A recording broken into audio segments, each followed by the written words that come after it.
Welcome back to Sam and Tom. I'm Tom from Texas, and this is Crocodile Fishing. This is what we're exactly going to talk about. How people behind the scenes are so different than how they are in real life. Yeah. And I'm trying to really be transparent about everything and be like, I believe if there's a difference between who you are in real life and who you are online, there's a problem. What happened to me is I just don't want to post anymore.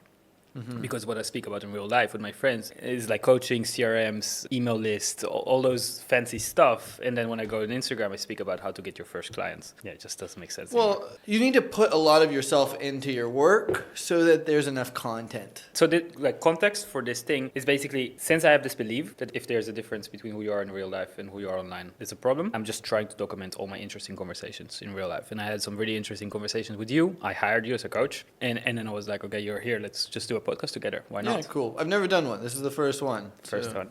Yeah. I'm excited about that. Yeah. Yeah. And so how we met is I just looked at our first conversations. How did you discover me? Because you wrote me. I think it was the Your friend sent me to you about B, Russian girls. I don't remember. That could be, but I was interested in Russian girls because I come from the Netherlands and we don't have so much Russians there or something like that, but it's all feminist, right? It's all like it's kind of, there's no masculine, and so I used to struggle a lot with dating. And then I moved to Bali and I saw all the Russians and Ukrainians and all my friends are like speaking about how amazing it is to be with them and how it's more family oriented and how it's like wokeism. How many girls have you dated now who are Eastern European? I don't know. I don't count. But Ballpark, 30? what's dating? Who you went on a date with? I don't know. Yeah, 40. I don't know. Yeah. And so, is your experience lining up to what everyone told you? It's really interesting. So it's like I date or Germans or like Europeans or Eastern Europeans, right? And then when I'm with Germans, it's very, very different than when I'm with Ukrainians or Russians. So yeah, the whole experience is really interesting. Why is it different? Because Germans, they want to be a baby. They want to cuddle with it's kind of silly and funny because like Western Europeans, when they're intimate, they want to be like really cuddly and I don't know. I just remember when I dated like a Ukrainian girl, I called her baby and she was like, I'm not a baby, I'm a strong, independent woman. And I was like, okay, I'm not going to call you a baby then, no problem. But then I dated a few days later a German girl and she was like all over me. She just wanted to be a baby. She wanted me to take care of her completely.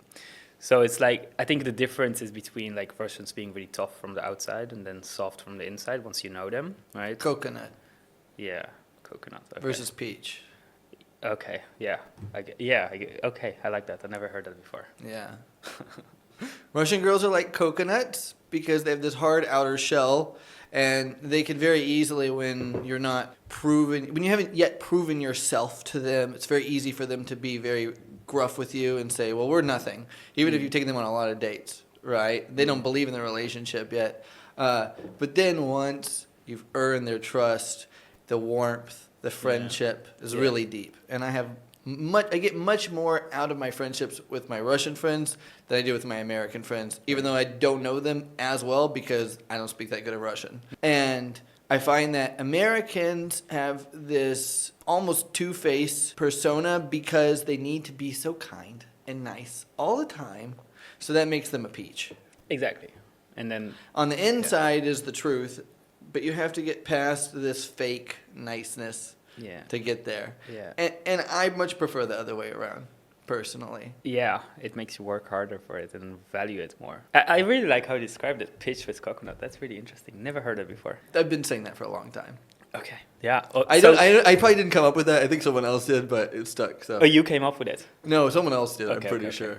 Yeah, you're the Russian dating American dating Russian guy on Instagram and YouTube. Yeah, because it gets views and people are interested in it.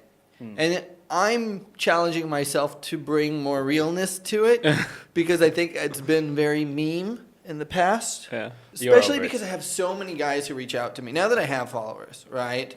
I have so many guys who reach out to me. They want advice or they want to connect about it. They want every kind of thing, right? They just want to talk to me mostly about the fact that they've also dated or are interested in Russian girls. Yeah. So many guys come to me. They want to talk about Russian girls. And Build a I feel community. like I need to give them something in my content because I can't talk to all of them. Yeah. Right. Yeah. There's no way I can respond to the thousands of messages I get. So, okay, let's speak about, first of all, your results. And this is why I hired you as a coach, because you blew up. Like, you've got results like I've almost never seen before, almost like Mr. Beast. Well, You're the Mr. Beast of a Russian community. I'm much further behind him. He started many years before me, right? Yeah. And it takes a long time just to get started. Yeah. In Russia, I'm probably the most well-known English-speaking blogger Okay. because my number one city in my Instagram is Moscow. And when I'm on the subway, people recognize me when I'm in Moscow. There's 20 million people. I got probably 1 million people who know my face there. Amazing. Amazing. That's beautiful. So, But so, it's still just a small percentage because the vast majority of my audience is still English-speaking because I make content in English, right? yeah. And you grew like your YouTube. Is that YouTube your main channel? Yeah, because my YouTube's at about 630 thousand. Yeah. My Instagram's at about 130,000, and my Where's that? TikTok's at 205. And it's stalled for a long time. I grew really fast in TikTok. It was my number one platform. I got to 100,000 followers really fast. What's really And then everything changed. What's really fast? Within 3 months, I was at almost 100,000 subs. Okay. Which is how TikTok is, right? It rewards used to you be. immensely when it rewards you, Yeah. and then it can pull back for an unknown amount of time. Do you think it's changed or it's just your content that's changed? Everything changed since I started. When I started, there was a moment where you could make a piece of content and you could post it to Instagram, YouTube, and TikTok, and they would all blow up and get massive results. And now it's almost never the case that one piece of content works on all three platforms. And what people want on Instagram Yeah. is different than YouTube, and what TikTok wants for its content is different. I think they're trying to move to catch up with TikTok and bring back the content creators from TikTok to them, which is why they've gone to long form videos, for example, right? Yeah. Because TikTok was the first one to go to a minute. Yeah. Then Instagram did it recently. They went to 3 minutes now, and YouTube's up over a minute now that you can post, right? Yeah. And so now if I make a minute-long video, I can post it to all three, but really still the results aren't the same, right? In TikTok, I can go much more viral with a minute-long video than I can on Instagram or YouTube. What do you think it is? Because it's the same humans, same viewers. Ultimately, what they want from you as a content creator is always the same. They want you to get people's attention and keep the attention Right. because they want people to stay in their app. Yeah. The big difference is just about audience interests, and the platforms are trying to segregate it so that they get different audiences, I think, personally. I have no idea. They don't tell you how it Right. really works, Yeah. right? What Yeah. they're thinking about. Yeah. But it seems to me like increasingly YouTube wants brain rot content. Okay. Instagram Well, wants... I wouldn't think so because the long form is usually. But that's not what I brain rot. see. That's what you see. In shorts. In long form, they want very long form videos. So I think they tried to divide the audience, right? So YouTube decided that we're going to have people with the longest attention and the least attention span. And we're going to feed them two different kinds of content. Yeah. Long videos for long attention, shorts for brain rot content. Okay. And my feed is mostly that, even though I don't watch it, even though I try to change my feed around. You know what I found brilliant? I prefer, like, what I get from TikTok is a much better content than what I get from Instagram. Instagram for me is brain rot. TikTok is like insane AI stuff and all the news and all the interesting. Which is not the stereotype, but right. I agree with you. If you are interested, I think TikTok is the best of the three at understanding your interest profile Exactly. and serving you that. Yeah, and Instagram is trying to feed you like girls, and TikTok like it really tries to brain rot you. I've noticed. I don't think it's trying to brain rot you. I think that it's trying to identify new interests, and if you unconsciously go into that, it takes a lot of conscious thought to stop Instagram from feeding you the rot. That's what I think. Right. So I have to say not interested all the time to fix my feed Oh, you do? I and don't keep do girls that. out of my feed. For I just example. don't pay attention to it. I just scroll away. That helps too, but if you say you're not interested, you can remove it immediately, right? And I have every month or two, I have to go in and remove all the sexy content from my Instagram. Otherwise, you get in trouble. What did your No. wife? You don't? Okay. We don't control each other like that. She never looks at my phone. That's too doesn't? toxic. But also, I don't want it. Yeah, but right? I mean, when you search something, then she suddenly sees like all the suggestions, and then don't like. No. I used to have fights about No. that. No. Okay. She never looks at my phone. She's never once brought it up to me if she did see something. I love it. She really trusts you. Yeah.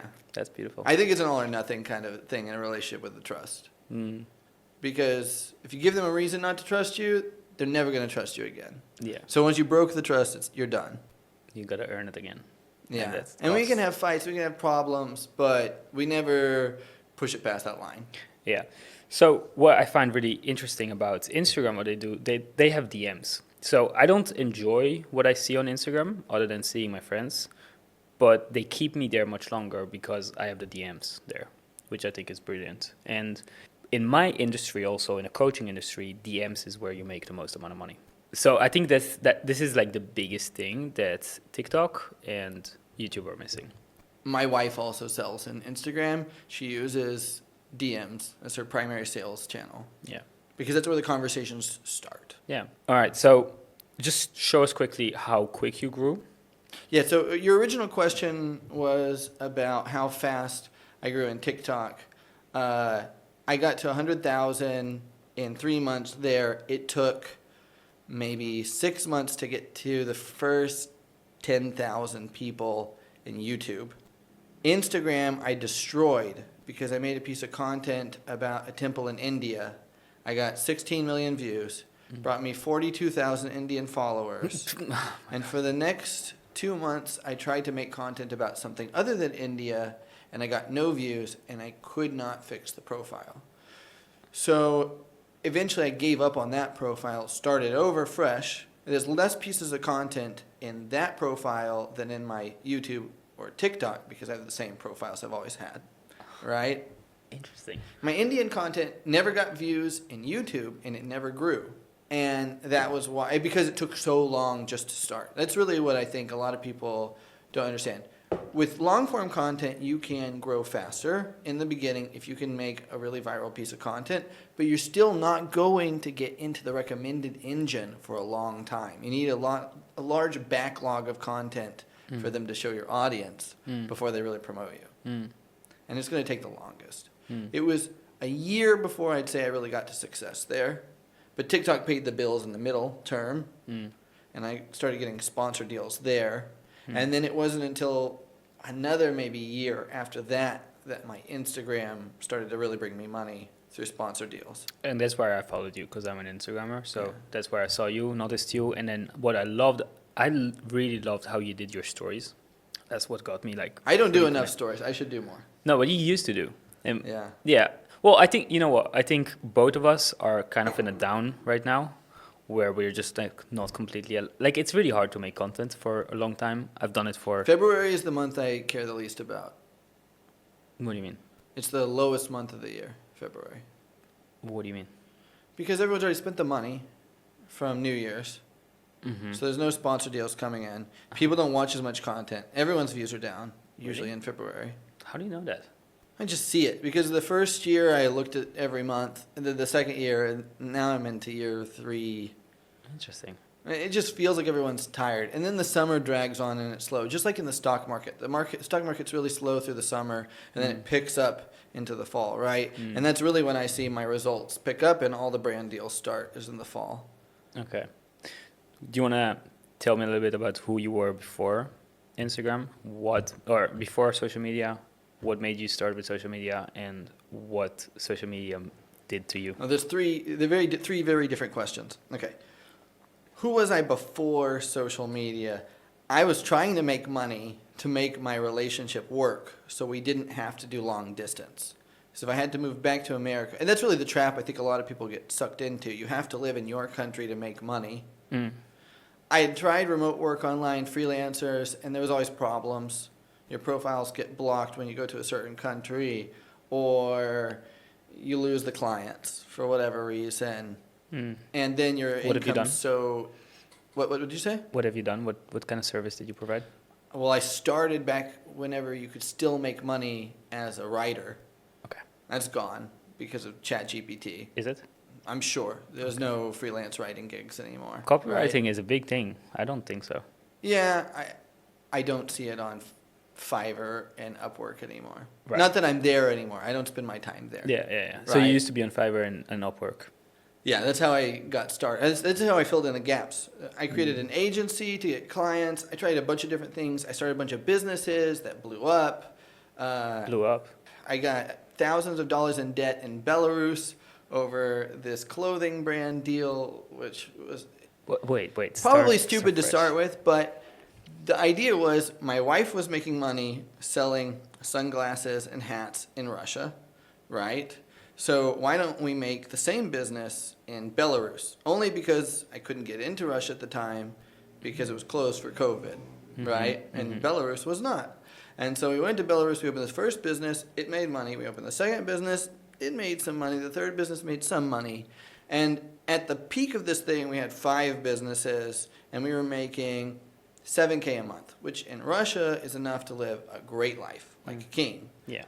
Plus, we had an apartment already, a flat that she owned. So all our expenses were just whatever we wanted to do for But fun. when was that?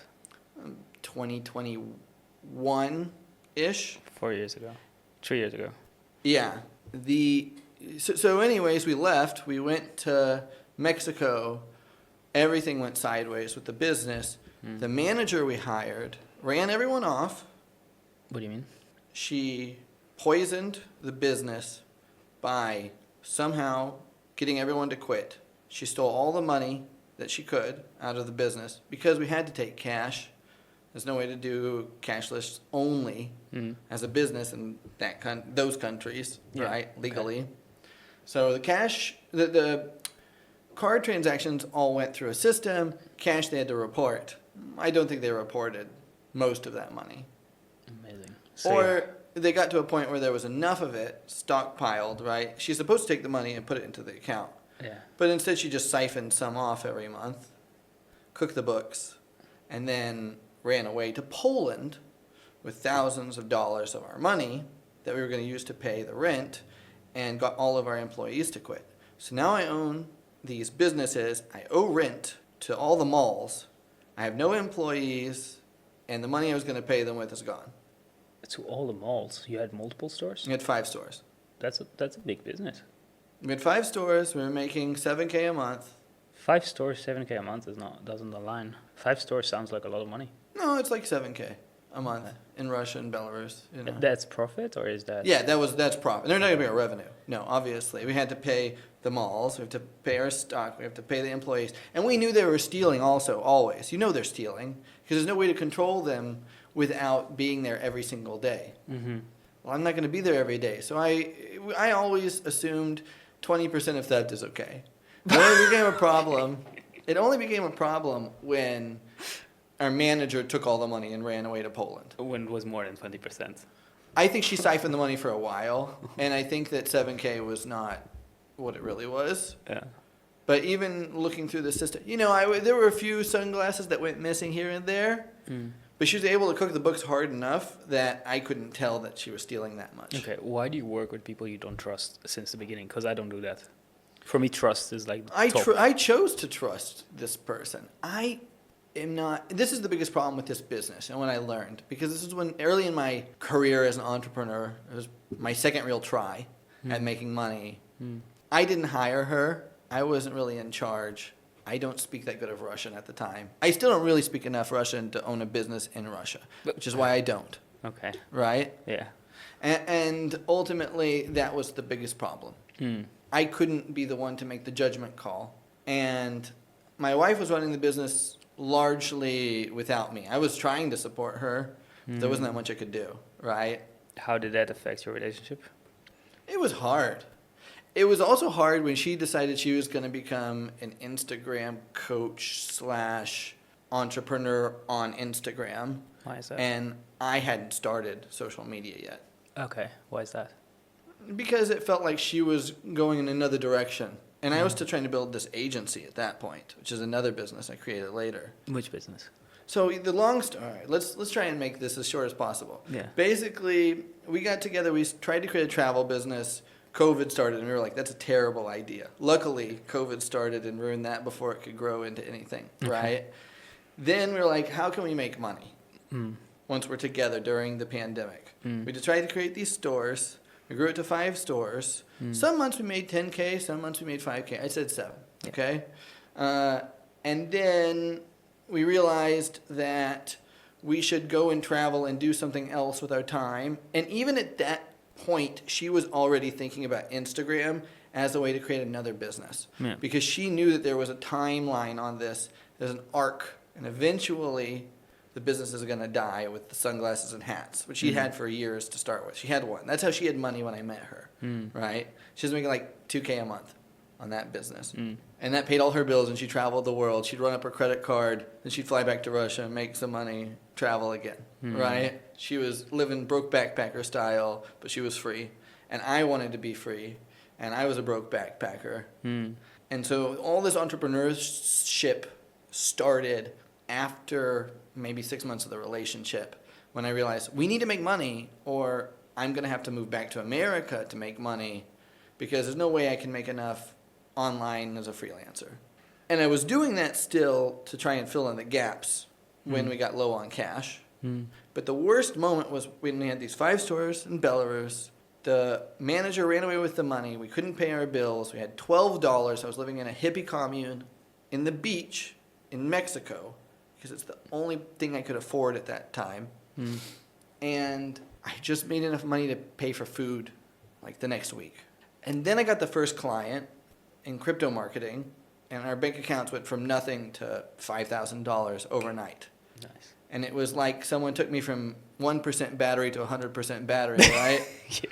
I felt, woo! Wait, how did you do that then? Straight to the champagne and oysters when you hit that first client, right? And then I realized the money in that, because I was doing crypto copywriting. Okay. Oh, okay. And so I saw the opportunity. I was like, let's try and do more. And then I created the agency, and then we're talking about tens of thousands of dollars from the clients. And so what you basically, hey, I'll do your marketing, I'll do all your copywriting, 5K. Much more intense selling than that. Okay. What do you mean by that? Here's a proposal. Here's a statement of work. Here's what we're going to do. Yeah. You need to be specific. Yeah. Because otherwise they're going to change the strategy all the time on you. And then they're going to blame you and it doesn't work. Right? Okay. And this was the top of the crypto market. The projects Bull run. were ridiculous that people had, what they thought could make money. And everyone thought that they could just put anything on the blockchain with an Indian developer and make $1 million, right? Nothing against Indian developers, but if you're spending $1,000 to develop something on someone else's blockchain, where do you think the value is in that to bring you tens of millions of dollars? And then they think it's ultimately marketable just because they see other projects that are going up to the moon, right? It was that moment. It was the let's freaking go to the moon moment of crypto. Okay. When NFTs were making millions of dollars. Yeah. And it was so easy to get clients because there's so many people who were pouring money. And then the market flipped, dried up, and again, I have zero income. So now I've saved the money from the crypto marketing, 6 months of that or something. And I found the first flight. The biggest problem in all of this is that the sanctions stopped us from flying across from Latin America, where we were stuck, because there was no flights through Europe at all. So we found the first flight we could actually find, probably 6 months later, into India. And we landed in India with like $20,000 in the bank account. Nice. Which is great in India. Yeah, it's amazing. Right? Yeah. And then... It's a whole year of living there, isn't it? Yeah, 2 but years. India's hard. I've never been, I don't know. It's very hard. Yeah. And it will test you you will find out what kind of person you are. Okay. A yogi once told me that if you are an orange and you squeeze it, you get orange juice. If you're an apple and you squeeze it, you get apple juice. You can't get orange juice from an apple. Okay. So if you're getting mad in India, it's because you're a bad person. All And right. India is the country that's going to squeeze you. And you're going to find out, are you a good or a bad person? So that's a great date, place for a date. No. No? No, that would ruin your relationship probably. But then you'll see who she is. Yeah, maybe if a girl can travel to India with you and your relationship can survive that, it's a good test. Yeah, because we've done that 2 times and we're still together. So maybe you're right. Actually, I wouldn't start there though. It's like a later term test of your My next Russian date is going to be in India. before you get married. Yeah. Okay. So, anyways, all these businesses, very complicated history. Basically, I went back to being a broke backpacker. But India is when I started, even though I was losing money every day and the walls are closing in because I don't know where the income's going to come from. And I lost my profiles again and everything went sideways. Okay, how do we make money right now? And I was like, I'll figure out how to make money. I'm going to start doing YouTube. My wife pushed me. And I started when I was basically broke again. And I didn't even think that it was going to be anything. When I went to India, I made this video. I watched it the other day. I said, I'm doing this because I want to chase my passion. And I thought of it as a hobby. I didn't think of it as a source of money, really, or as a lifestyle. But I again was struggling to find out the money situation because we moved to Russia. We hadn't been in Russia for a year and a half. She needs to see her family, right? So we go to Russia, and my profiles got blocked, like I told you, because I went to Russia and Upwork. And so I was like, well, I need to find money, and I made the first $500 on TikTok. And I thought, okay, well, I can make a little bit of money here on TikTok off views. Wait, but how did you get blocked on Upwork and not on TikTok then? I sent my TikTok to America when I was in India. Because there's no TikTok in India. With a VPN. No, I don't. You can't use VPN. It doesn't work. Everyone talks about that. Oh, you can just take your SIM card out of your phone, use a VPN, and it's like you're in another country. No. Social media platforms know where you are. Okay. They can see. I didn't know. Whether they'll see your IP straw or they'll understand your GPS location. They will figure out somehow where you are. Okay. Right? You have to have an American SIM card in America. If you want your content to go to America in TikTok. And also in Instagram, there's a lot of that, right? Okay. Where you're based affects where your content's shown. Okay. So I sent my profiles to America, and I was paying someone to post my content in America with their phone. How did you find them? Upwork. Okay. Already. Yeah. I still work with her. Okay. She's a sweet girl. Hi, Hannah. What does she do for you? She posts my content. That's it. Yeah. So you pay someone To download yeah. and post my content. Okay. That's So that it's posted in America. interesting.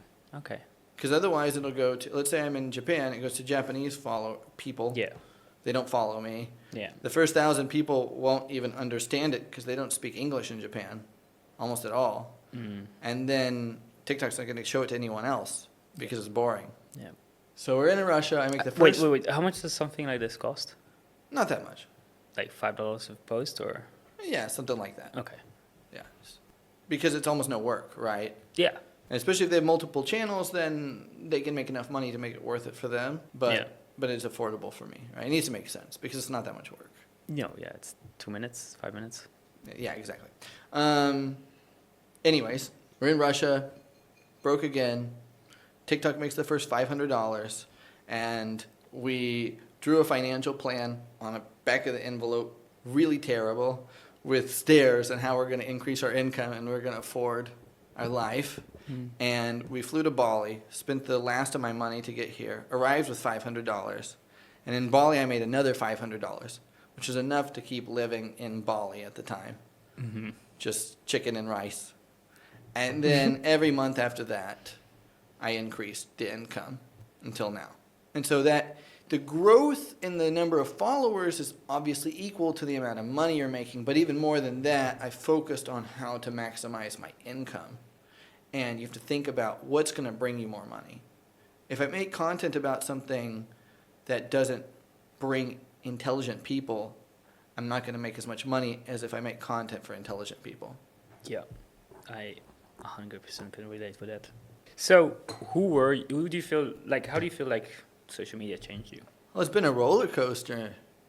I don't Yeah. even know how to explain that, really. I think I still feel often like I'm that broke backpacker trying to make the next $10, no matter how much money I'm making. Yeah.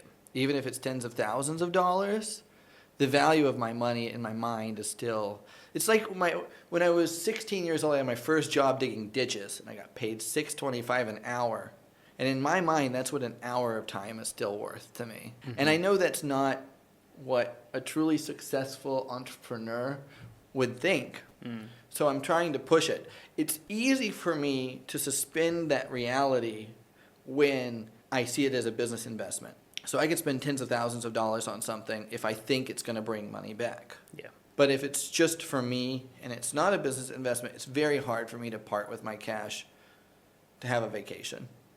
Right. I understand that. Yeah. So, all right, if I ask your mom, who were you, and forget about money, who were you before social media? Who are you now after? How did it change you? Confidence. My mom. Yeah.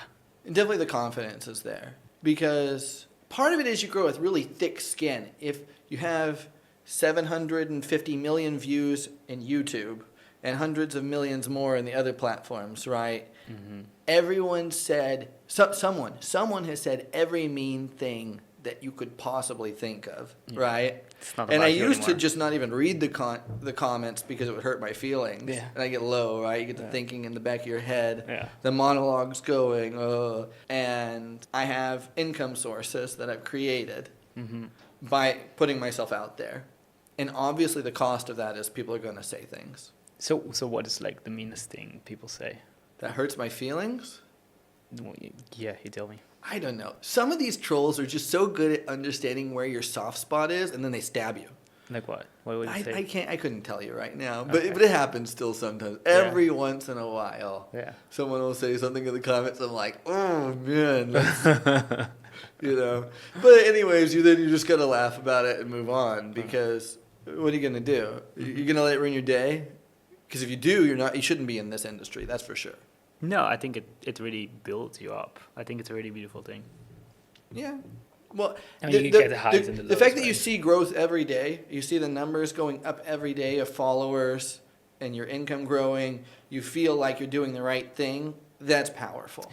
You know what? I saw my followers like skyrocketing, 2,000 followers a day. My money didn't change at all. It just dropped actually. So I had the opposite experience. But that's because I was only on Instagram. Well, so go back to what I said earlier, right? I can make content to get millions of views, but I choose to make content for intelligent people. And sometimes it doesn't get millions of views, which is difficult for me because I feel like every video should get at least 1 million views, if not tens of millions, right? And but I also know that I shouldn't compromise to create something just for the views. Because if I made something for an audience that doesn't speak English, something without any voice at all, right? Any voiceover, any text on screen, just funny skits. It's easy to get to hundreds of millions of views. Yeah. But it's hard if you want to do something intelligent and talk about issues, cultural differences, or something like that. And I think that if you saw your audience grow, but you didn't see your income grow, you didn't grow the right audience. I guess that's half of it. I think the other half is also like just a skill of selling or monetizing. Like we monetize our channels in a very different way, which is really interesting. You monetize it per view, right? Or per... So I focus on views. Yeah, I focus on just quality. Or as in like who do I speak to and how do I sell to them or provide them value. Yeah. So it's really interesting because in my industry, I see, in the coaching industry, I see that they don't care about the views at all anymore. They just post like 5 times a day. And then I used to have the mindset like you, where like every piece of content has to be perfect. But then like that's the next big thing that we can speak about, which is like how do you outsource it? Because it's so exhausting to make content for a whole year. But then outsourcing that is becoming a nightmare sometimes. Hiring video editors, teaching them, they're doing the wrong things, all these things. What's your experience with that? Don't get me started. It's very hard to outsource the core task, which is what is the content? I think I found a system for that, to be honest. So what's your system? It's just asking the right questions, coming up with the right questions. It's or a That's great. That works for you then. And Yeah. I believe that interview is a great format for that.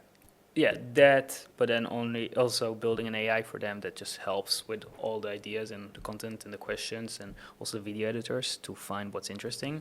But then basically do interviews, and then and then just bring them in a very conversational, natural way on camera. I think about That's why I do this. what people are interested in. Because again, there's two activities here. One is to get attention and one is to keep attention. So what's your hook that's going to get people to start watching your reel? And it might be as simple as some text on a short 3-second video that would lead them to leave a comment or read your description Yeah. so that they interact with you and your brand and learn something or something like that, which I think is the real professional trend of this year right now in Instagram. But I'm a YouTuber. I need views. I think about how do I get people started in the video? What percentage of people chose to watch? Should be at least 80%. Like you mean clicked? Yeah, because in my YouTube, I've turned off my phone, but in my YouTube studio, it will say percentage of people who chose to watch the video. If it's under 80%, it's not super viral from What the does it beginning, mean? and that's the problem. But what does it mean? It means that 20% of people didn't watch. Within the first few seconds, they swiped away, Oh, right?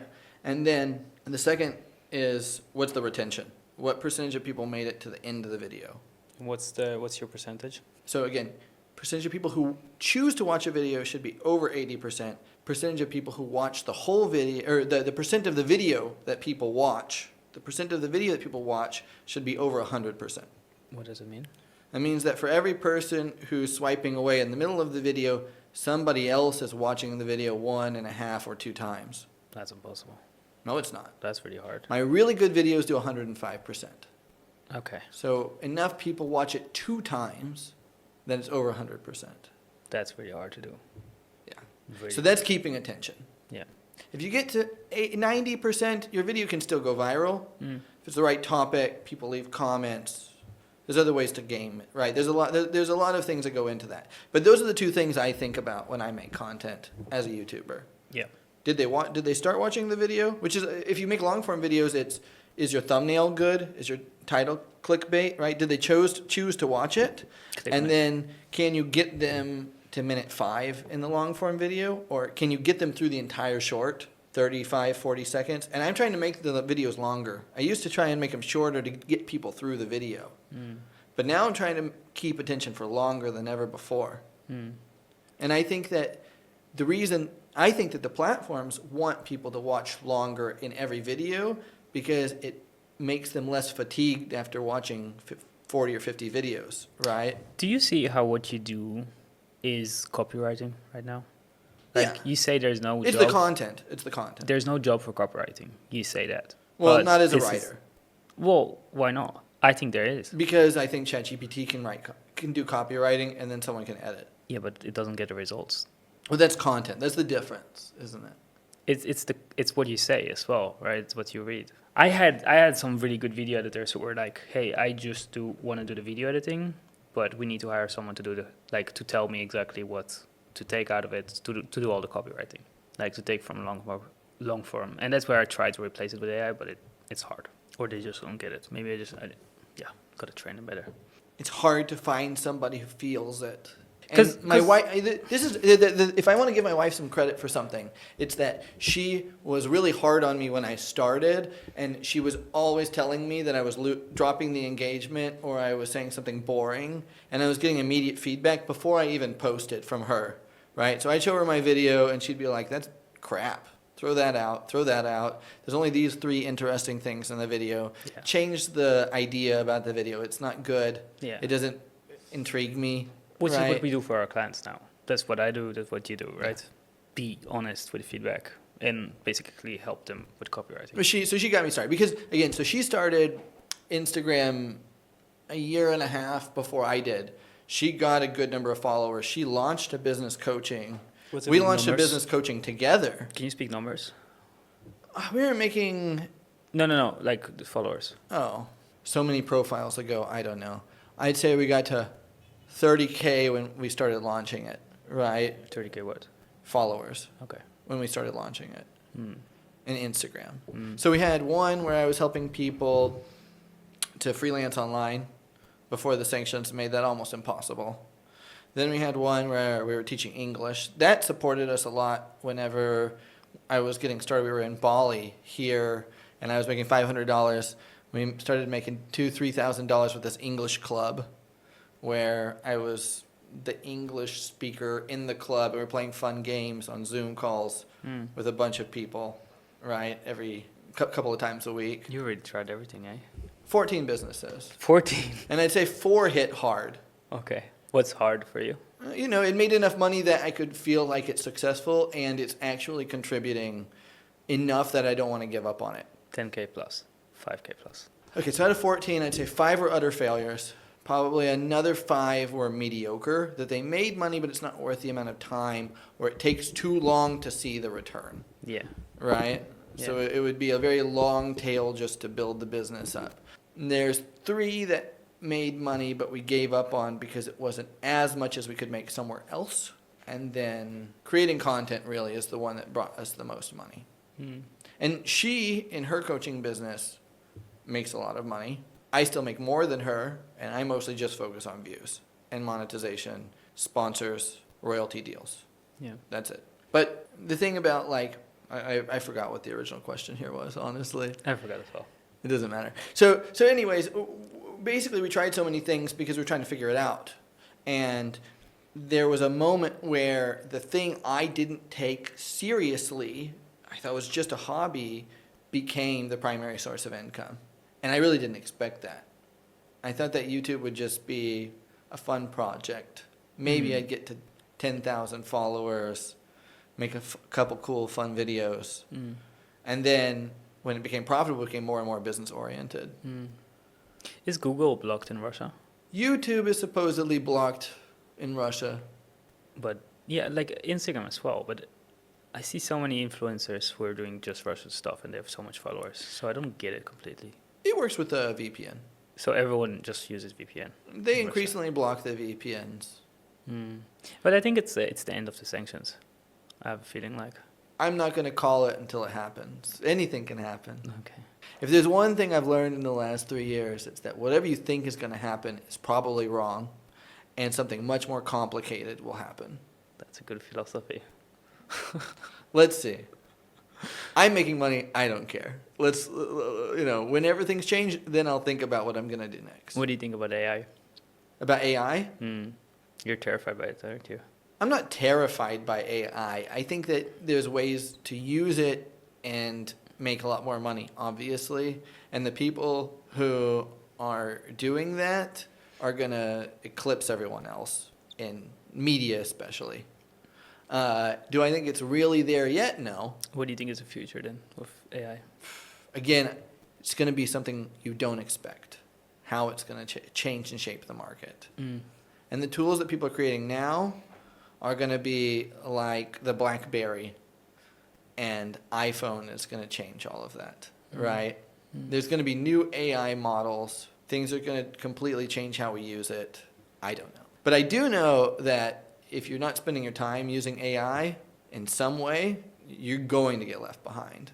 You're going to miss out on a huge opportunity. Because AI is going to create more wealth in the next 50 years than's ever been created in human history. It's obvious. It's the most powerful tool we've ever had. I'm not terrified of it. I do think that every industry has an arc, right? And every business will have a peak. And I'm thinking about how I can invest my money so that when being an influencer doesn't bring enough money to live the life I want to live, I have something else already. So how do you play with AI? My wife spends much more time talking to it than I do. Okay. I feel like she's cheating on me with it sometimes because they talk a lot, right? And it speaks perfect Russian. ChatGPT? Yeah. I use her ChatGPT sometimes just to see. I think that's the most toxic, nosy thing I ever do. Just to see how her results will be different than mine, right? I'll use her account. Uh-huh. And it's definitely, it proposes different solutions than it would with mine. Because I think in a different way than her. Mm. And she's trained her model so Yeah. well, right? Yeah. But we both have subscriptions, and Mm. we both use it every day, probably. And it's great for coming up with ideas that you can bounce off of. Yeah. I don't think it's at the point where I can lean on it 100% and not think for myself. I still have to think about what's going to go into the content, Mm. right? So an AI video creation service can create the video for me, but I really need to think about what goes into that video, and then I need to re-edit it a couple times to get it to the point where it'll keep people's attention. Yeah. I don't think AI models yet understand how people. I'm sure that there is an AI somewhere in the back end of the big tech companies that's working on this, right? How to keep people's attention better. Mm. But ChatGPT hasn't been fed enough content yet that it understands what's a truly viral video, right? Yeah. And when I ask it to make a viral video script, it does something like 2020 format. I've built one. That's really good. I can show you that later if you want. Is it built on ChatGPT? No, it's built on cloud. Or different. I'm trying different AIs sometimes, but it's. So what's the secret sauce there? Well, what we do is like, for our new clients, is like we first of all the content that they already have, we transcript it, put it into the AI. So AI just knows everything about them, Mm-hmm. and it knows all their stories. I did Mhm. it for myself. It just knows all my stories, right? Mhm. And everything about content. You is trained it about- to think like you, yeah. Yeah, but You then create also content. like we can do the same thing for competitors, for example, if we wanted to, or see what's working in the market. But not only that, we then also feed it like the frameworks of that I created, frameworks of what goes viral, like what is a good hook, what is a good text hook, what's a good visual hook, and then like why does it get attention? Like all the frameworks and all the psychology of it, we explain it to the AI as well. So today, for example, I told it, based on my most viral reels, write me new reels for my new audience or for my new offer. Mm-hmm. And then it creates really good stuff. Mm-hmm. I can read it to you if you want. You can judge it. Okay. Do you want that? Yeah. This is the exact prompt that I told it is like, based on my most viral reel, that got 5 million views, write me another script like that for my new audience. And then it wrote, the difference between a 500 coach and a 5,000 coach. Oh, this is the difference between a 500 and a 5,000 coach. I've worked with both. Here's what nobody tells you. A 500 coach gives you generic templates, follows outdated 2021 methods, disappears when you need help. A 5,000 coach builds your custom AI systems, which is what I do, shows you what's working right now, has proof of clients' results. The crazy part, the 5,000 coach actually costs less because while the cheap coach wastes 6 months of your time, the expensive one gets you results in 30 days. I'm not good at reading English, but what do you think? That's what it came up with? Yeah. And that's based on your viral reels in the past, right? Yeah. So do you think that will get views in your profile? Well, my profile is quite complex because it's mainly based on photographers, so they're not really coaches. So I don't know. That's like one of my big struggles is I used to be all about photographers, but I stopped photography 3 years ago. So moving to coaching and moving to like the whole business advisory is just a different niche, and it's sometimes people. So thinking through your script, I wonder if people are that interested to get through the middle part of the video, right? So I think if they have your pain, the first thing is if they have your pain, they're trying to find a coach who's going to actually help them. Then the difference between those two things is interesting for them, but that's a very niche audience. Okay, let's say we don't care if it's a niche audience or not, but you said you want to go viral. Niche audience and going viral are two different things, because if you want a video to reach a larger audience, you need to make it appeal to a larger audience. Yeah. That's the first thing, right? Right. Okay. That's why. So let's say even if we don't care about that though, we go to the middle part, right? Well, the 500 coach does all of this stuff wrong. I feel like you dropped my engagement there. I think it would be better for you just to put the text on screen, my biggest mistake was hiring the biggest mistake I made was hiring a $500 a month coach A cheap instead coach. of a $5,000 a month coach. But that's too long. And then in the description, read why, right? And then they go to the description. The video would run 10 times while they're reading the description, and you already have 1,000% watched Okay. by the time they got through the description. I like that. That's a good idea. So I think that instead of trying to make it into a video, maybe in Instagram, the better strategy would just be 3 seconds of video, or however long it takes you to read it. You know, during the video, you should be able to, at a normal speed, read to the end. But that's how long I would make the video and put the text over it. And then the other strategy I would use would be like to just try and take them straight to comments. If this is the topic I'm talking about, right? So I would say something controversial about why $5,000 isn't that much money, really, to spend a month, and then explain the results that they could be making out of that $5,000. I'm going to test both of those, and I'm going to tell you what the results are going to be. And then people would probably hate you in the comments and say that, oh, you think that it's so easy to make $65,000 just because this happened once. Well, it did happen. You did it. You told me the story, right? So that's what I would focus on. I think that, again, I don't think that AI really understands what gets people going, and it's only through the years of failure that you, in making videos, that you start to feel it if you're looking for the answer. But you can explain AI. Like, you can like, it's all about the prompt. Or I'm sure. Yeah, well, it's a model. It's what you feed it. What you put in is what you get out, obviously. Exactly. Yeah, it's a Exactly. model. But again, so I have yet to see it in a form where I feel like it's better at understanding the content than me. Can I use it to save a ton of time? Yes, easily. But the content is actually what it's about, right? The topic, the thing that you say about the topic that has value, whether that's it's interesting or it actually teaches somebody something they need to know that's valuable, right? The value is in your ability to see how other human beings are going to receive it and feel that, right? Yeah. So I think that the thing you asked me earlier, what's the thing that brought you to such crazy results? I think it's because I learned how to feel how my audience is going to feel about the video. And 8 times out of 10, I can tell you this video is going to go viral when I publish it, and I'm right. Yeah. Sometimes I flop. Yeah. Sometimes I try and experiment and it doesn't work. But I usually know what I'm making is gonna get results. And if I don't feel that way, I just do something else. Yeah, you can predict, like, that's our job, basically. We are really, like, people with big Instagrams, they're just really good at predicting how much views it will get because they know their audience so well. They saw enough. I've seen so many pieces of content. I've created 700 videos or something.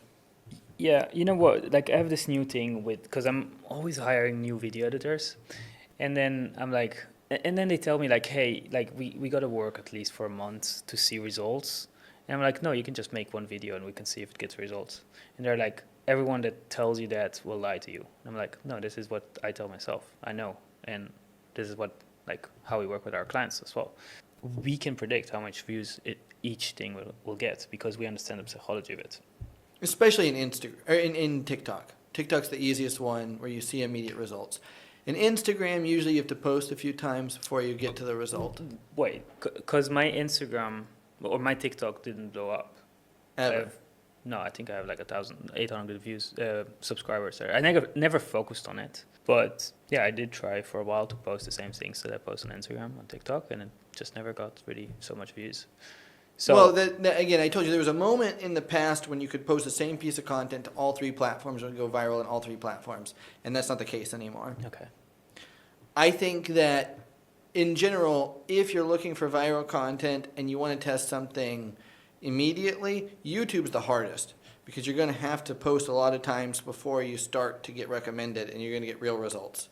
But you'll still know, based on your baseline, if it's better or worse. So it's basically like girls. That's what you're saying, right? What? Each platform is like a different girl. Yes. Yeah. Instagram is like here, a fish. I got a great soundbite for you. Okay. TikTok is like the girl who is on or off all the time, right? So she's really hot on you. Okay. She gives you all the attention, and then she ghosts you for even a month at a time, and then she'll be back. Okay. Right? Instagram or YouTube is the girl who's really reliable and stable. She's hard to win her heart. She's Takes like the a lot of Russians. time. She's like the Russians. Yeah, exactly. Like She's the like a coconut. Russian girl. You're going to have to put a lot of work and time into it to earn their trust, but then they're going to consistently feed you what you want in return, Yeah. right? And you know what to expect, Yeah. basically, with them. Okay. They're still, it's like a girl. You're still riding the wave. Sometimes there's a bad period, sometimes there's a good period, but it's much more stable. Okay. And Instagram is a total psycho. She'll be cool, and then one day she'll stab you in the back. Like she'll block your profile for no reason. That happened to me. Hilarious. They blocked my profile, and they said it was going to be permanently disabled, and I'm not going to be able to get it back after I got to 100,000 followers. And of course, I freaked out, and I had to hire a Dagestani hacker to get my profile back. He did, and then he disappeared, and he's been blocked. So I don't know what happened to him. But the whole reason that they took my profile away was because I put the blue check mark. I paid for it. And they said that I was impersonating somebody else, myself, somebody famous. The quote was, "You're impersonating someone famous," myself. And I was a little bit flattered that they said that, but also it's my profile, right? And then when I sent them I guess there was an issue with the way that I'd written my name wasn't exactly what was appearing on my passport, because it said Thomas Moore, Tom from Texas. But my passport is just Thomas Moore. Oh, And when I sent them my passport, they told me that they were not able to verify it with that. They were going to permanently block my profile and take it away forever. Yeah. And that's Instagram. And I paid for that. And they don't pay me for my views. So this is exactly the kind of psycho behavior I'm talking about, right? Very toxic. Yeah, very toxic. And also the one I like the most. Yeah. Why? Yeah, Why the is toxic girl. that? Okay. Not in real life, but in this case with Instagram, yeah. But I know why it is, because you can do stories and you can do DMs. Yeah. And it's the one I interact with my friends on. Yeah. Exactly, because I can have a real relationship with other people there. I can have a real relationship with other YouTubers, other than maybe they'll see my comment, and maybe they'll comment It's back. ridiculous. Why don't they just have, like Google had it, right? Google had this Google Plus or something like that where you can message people, which is like Facebook. But then they just removed that. But they don't have messages in YouTube. That's so silly from them. I have such a love-hate relationship with Facebook and Instagram and Meta in general because of my many years in entrepreneurship being blocked from ads accounts. I've never had that. Losing profiles. Or because of the sanctions, a lot of my wife's audience could not access the content. So some of them use the VPN, but maybe she lost 40% whenever the sanctions started and they blocked Instagram, right? And so Instagram no longer thought she was interesting because 40% of her audience went blank, dead, right? And all the views disappeared overnight. That's one reason we restarted. Would you recommend to, because I have a YouTube channel where I did a lot of photography stuff, where I spoke about like all the audience is photographers. Now I'm shifting to businesses in general, niching out. Would you recommend starting a new one or just continue with what I have? What you showed me is that your views are down because you tried to niche out. So I would start a new one. Why is that? What's your thought? You can try the other way for a while. I tried to save my Instagram profile from 42,000 Indian followers, but they were not interested in my new content. And it was going viral in the other platforms. So I knew that the problem was the profile. I created a new profile, took a while to lift, and then What's a while? maybe 20 posts to get to tens of thousands of views. Okay. So my Instagram blew up when I went to Thailand for 3 months. And then, so I guess that people from Thailand saw my content, and that's also a reason that it helped, I guess. Or it didn't help. Maybe, I don't know. I don't know. Yeah. Would you, but right now we are in Bali. Do you pay someone to post for you from everywhere? Or just Only TikTok? in TikTok. Only in TikTok. Why is that? I have valuable audience here in Bali. Yeah. I have a lot of followers and connections on Bali. You do? When I go to the cafe, someone usually recognizes me. It's And one of those places. So, okay, and can you tell me about how that affects you? Is that annoying? Is that fun? I definitely mind my P's and Q's in public more. What? It's a very American expression. I try to keep my composure in public more. What's your composure? And I try very hard not to argue with my wife at the cafe, for example, right? If she's really pushing me, I'm like, hey, stop Not later. Not in front of the kids. Not in public here. Yeah. Yeah. More than in other places. In Denver, I have no followers. Maybe 5, right? Yeah. They all message me, and I don't worry about what I do in public in Denver. But in Dallas, I get stopped on the street all the time because I'm Tom from Texas. People from Texas see that, they follow me. Yeah. Yeah, you have a good name. In Tom from 3 Texas. days in Dallas, maybe 5 people will stop me on the street. In airports, always people recognize me in the airport. Okay. Travelers. And what's your experience with that? It's very flattering. Sometimes when you're having a bad day and someone says, "I love your videos," it just turns your day around. Yeah. Yeah. Nice. And it means a lot to me when someone actually recognizes me. I'm at the point of fame. I think there's multiple levels of fame. There's really 3 levels of fame. There's you can be recognized every once in a while. Mm-hmm. There's every time you go outside, someone's going to recognize you.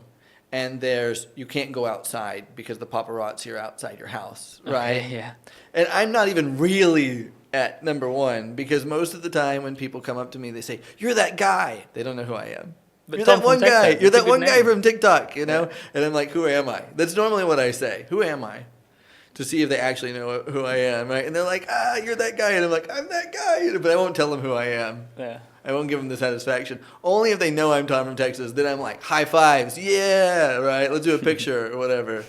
But it's Okay. funny. It's funny, right? Okay. I'm still that guy. Yeah, I used to tour with big DJs, like super celebrities, almost paparazzi, I guess. They get annoyed by it. Because someone's always there. Yeah, but you're not. You never got annoyed by those kind of things yet. I still cherish it. It's still nice. Yeah. When I used to work with those people, I used to, like for me, like I used to be a huge fan of people like Martin Garrix, like those big DJs. I used to, and then I see them backstage in the clubs where I used to work at. And then what would always go into my mind is like, how do I get them on my good side? How do I not approach them? Like, because I did approach at the beginning people, and I was like, hey, can I get a photo with you? And then I saw like complete turn down for them. Turn off. It's a turn off. Turn off. Yeah. Yeah. Complete turn off for them. So yeah, that was like a big part of my life where I was like, okay, I see this guy that I really like in a backstage, and I want to go talk to him, but like it's like approaching a girl suddenly. A really the hottest girl, right? Yeah. You know what's really crazy is when you talk to the absolute hottest girl, she's so taken aback because most people are afraid of it, right? But celebrities are so used to people fangirling on them. I did not have that experience. I heard some people say that like the 10 out of 10. It depends where you are, isn't it? Maybe it depends on culture, yeah. Because in Dubai they get plenty of attention, I'm sure. Yeah, they're just not afraid there. Yeah. Wow. Yeah. There's a lot of people who have a big ego in Dubai, that's for sure. But I did it a few models here in Bali, but I'm really proud of Russians or Ukrainian models. And were they sweet? Yeah, they were Were they good really people? sweet. But I got nervous a little bit, but I was. Yeah. In my experience, Russian girls are more demanding than Ukrainian girls Are they?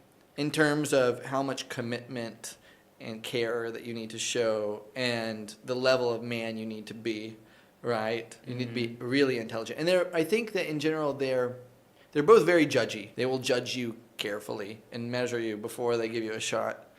But in general, what they ask from you once they give you the shot, Russian girls will ask more, but they're more reliable. Ukrainian girls, probably most of them are also sweet girls. And I've been to Ukraine a couple of times. Really? I actually almost went to Russia right now. I almost passed by Russia when I came here. And so what happened? You didn't fly through it because it's too expensive or what? No, it's not so expensive. It was the same price like going directly here or just passing by. But it was cold there, and I just don't have the time to. I just focus on business, and I don't have the time. Fair enough. Yeah. But really, the more important thing in a I'm relationship... dating one now. The most important thing in a relationship is if you can understand what the girl wants from you, right? Does she want a man to fulfill and complement her, or does she actually want something, some ulterior motive, right? And I have tons of guys who write me about their relationship problems, and usually the answer is, if you have to ask, that's a red flag. If you have to ask the question, right? If you have to ask somebody about your relationship, if there's a real problem or not, there's a real problem. If you think it could be a red flag, it's a red flag, right? I'll bring them to India, and we'll test it And there. yeah, you'll find out. You'll find out. Yeah. The more we mess around, the more we find out. So, India will mess around. Yesterday, when we met, I asked you an interesting question that you liked. Should I ask that again? Yeah, what's that? How much did your wife cost you? She makes half the money. Mm. Okay. But obviously, when you're in a committed relationship with a woman, she told me yesterday. I've never got married. That's why I'm asking. My wife told me yesterday that not all women are this way. Okay. But I think almost every woman is this way, that the budget's going to increase over time. And when we started, we were both broke backpackers. Well, we're definitely not there anymore. And if it were me alone, probably I would still be close to living the same lifestyle. But she's not going to make this much money and still live that lifestyle. Yeah, like if you would be with an American wife and a Russian wife. Well, I wouldn't be with an American wife. Okay, but let's compare it. Okay. What do you think will be the difference, cost and mentally? I don't know. I'm not going to suppose what the cost difference is. I could tell you that mentally, having a Russian wife is very difficult until you understand. So the first 2 years, you're going to be very upset about the cultural differences and expectations. Oh yeah, like what? Where do I start? What can I say on camera? So What can you not say on camera? I'm I curious. just, I don't want to say the wrong thing and then people get the wrong idea and feel bad. I don't want people to feel bad. Okay. Right. I don't want to say mean things about anybody. I think that Russian women are, for instance, more easily offended Okay. when they feel like you don't show them care. And whereas an American woman might think, well, that's just normal, we're equals. Right? Yeah, I just got into a fight with a Russian model. She just twice. She Why? just gets really upset. About what? The first time is because I didn't remember her name, and Oh, well, she, yeah, no. and she found it really disrespectful because Yeah. I was at the beach and so I met her. So we had a nice conversation, and then the next day, oh yeah, you're I didn't recognize her at the beginning, and then it was like, oh yeah, you're the Russian model, right? Was it Anastasia? Was it this? Was it that? And then she was like. She just walked away. Probably, and she didn't speak to me for a whole month. probably the subconscious reaction is the same, but it's this peach versus coconut thing, right? Whereas an American girl would be like, "No, that's okay. My name's Kelsey," right? And the Russian girl is going to be like, "No, you messed up your chance. You're an idiot." Yeah, but for me it was like I don't. But subconsciously, both women are thinking and feeling the same thing. Yeah. Deep Okay. inside, probably. And what's really interesting is when I put my wife and a Russian girl together at a table and they're drunk and they're talking and they ask her, what's the difference, right? And she says what she wants, my wife wants, to the American girls. The American girls always say, yeah, I want that too.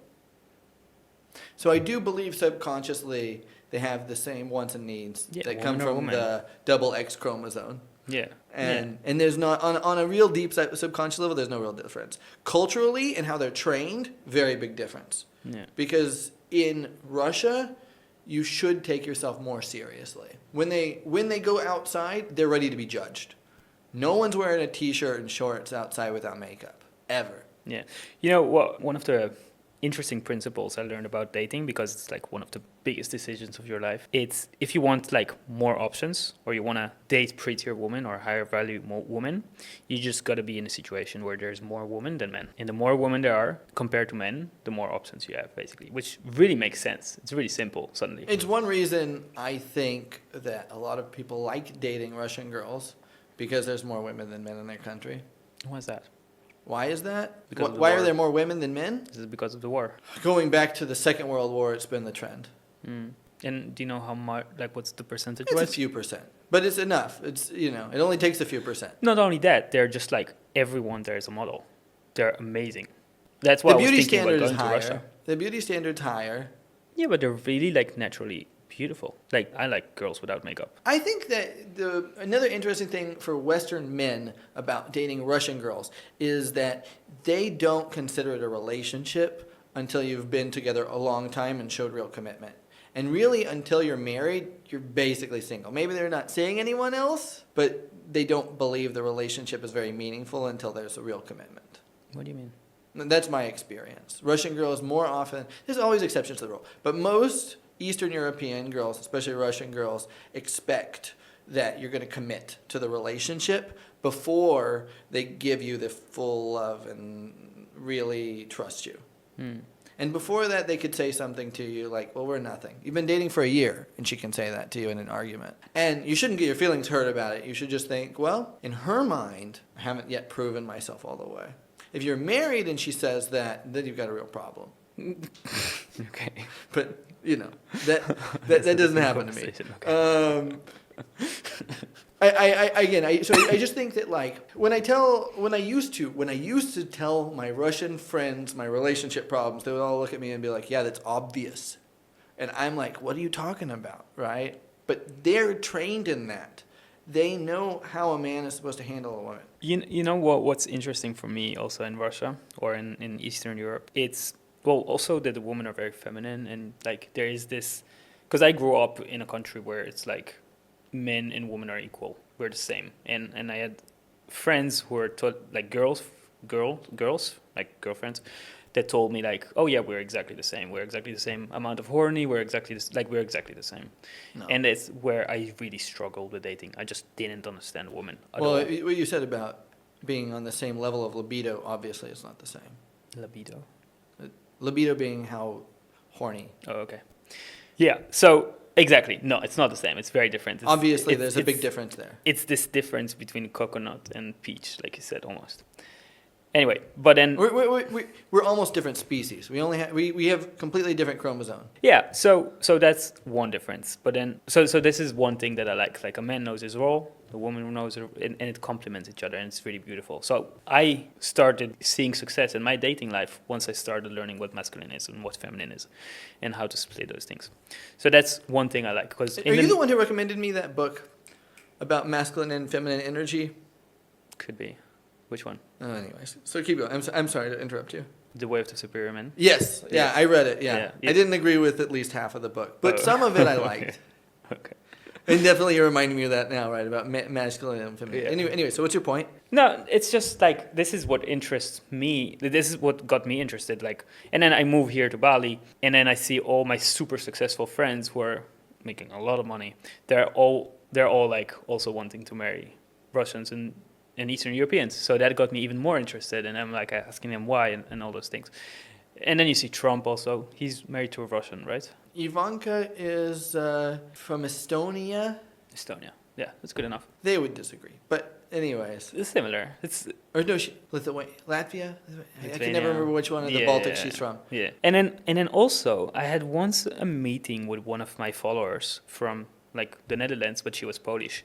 And then she basically explained to me that Eastern Europeans are much better at media creation. Much better. Yeah, and that's where it clicked for me. Like, I need them in my life. I need Russians or Eastern European in my life because first of all, they're really hardworking. Like literally, I went on a date with a Ukrainian girl, and then she opens the laptop. We're in a fancy restaurant. She opens the laptop and she's like, "Let's find you a video editor right now." In 30 minutes, she's like helping me make a post. I've never seen never seen something like that. That was beautiful. My experience, it can go both ways. Either you get someone who's motivated and they're incredible, or they say in Russian, "Pohoy," which means to the dick, or like they just don't care. They're like, I'll do a half-assed job. I'll do just enough. You know? I wouldn't attract that. It's really my experience. Yeah. It's one of the two with them. And it has nothing to do with salary or anything. It's about the person. Are they going to work hard or not? My wife is the most incredible, hardworking person I've ever met. Do you like that? What? That she is so masculine? I think that they say that... Because I like that as well, but I don't like it's masculine as well. They say that men are attracted to women like their mom, and my mom was definitely a very hardworking woman who was in charge, and so I think that's reflected in my relationship. Yeah, my mom is hardworking as well. But anyways, I think I like Russian girls more than Russian men, and working with Russian girls more than Russian men, because Russian men have more of they can turn pohoy on you halfway through the What? pohoy. Become lazy? Yeah, They will, like, when you work with Russian men, they will become lazy? Is that what you're saying? half of the time. Really? Half of the time. The other half, no, they're great all the way through. Hmm. But more often than not, working with Russian women is a better experience. Working with Russian women. And working with women in general, I think, is a better experience. Because women have less of their own ego wrapped up in it, and men have a tendency to get their own ego wrapped up in their work. Interesting. I don't know if it's just Russian women, but that's my experience for sure, that I prefer to work with women over men, especially in Russia. I find working... And your girlfriend or your wife doesn't get jealous? No, because there's no other relationship. I find working with Russians very difficult because there's things I just miss. I don't get it. Or they don't get? No, I don't. I'm sure I'm the problem. Okay. That's beautiful. So what do you mean? I don't understand some of the cultural norms to work with them. And I think if you want to work with Russians, you need to find someone who's a really talented Russian partner who's going to do most of the Russian communication. I had a girl like that. And she was really, really helpful, really amazing. It's one reason I don't do business in Russia, right? Mm. Because I think that you need to not only need to speak the language at a really high level to understand the contracts and what's happening, but also you're just going to miss things in the conversation. ChatGPT doesn't help enough. And another thing I find super annoying about working with Russians is that in the middle of the discussion, the negotiation, they'll just disappear on you. What do you mean? Instead of telling you no, they'll just disappear. They don't have boundaries. No, the norm, you don't owe people a response if it's not going to work out. What do you mean? Like, at least in America, they would write me, hey, I don't think we're going to meet in the middle on this. Hmm. In Russia, they'll just disappear. So frustrating. It's the same in Philippines. They just don't like conflict and they just disappear on you. I That's guess. Most frustrating. Have you ever worked with Philippines? I find that they're very nice and kind and good at customer service, but I also wouldn't work with them. I do. Now I just hired a web designer, like automation and AI stuff. I like to work with Belarusian girls. That's who I like to work with. Belarus. How do you find them? Online. Yeah. Or through my blog. I just post, I have this job opening, somebody in X country, these are the qualifications. Really? Yeah. When I post on my Instagram, I find they're very hardworking and their expectations are low. So that's the most beautiful thing. Like when I work with Western people, it's just they're like ungrateful for some things, and they expect much more. Yeah. And they screw you over. They can. Biggest mistake I ever made was hiring someone from New York. Okay, so tell me about it. Oh, he just wanted a ridiculous salary and then he wasn't ready to do any work. He didn't want to do any work. Yeah. So and then you go to Eastern Europe or Asia, and then they're super grateful for the work because they can work online, they can work from anywhere, and what they expect is so much lower. I think Chinese are incredible to work with. Never done that before. Especially if they're American educated Chinese.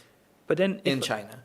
If I post on my Instagram like, hey, I'm looking for an Eastern European video editor, then people are like, oh, you just want them for their, you just don't want to pay someone the real prices that you should. And I'm like, well, why should I pay more for the same work? Yeah, that's one of the reasons. The second one is they're easier to manage sometimes, and they're harder working. They manage themselves. So I don't want to micromanage anyone. Well, it's easy to generalize about all these things.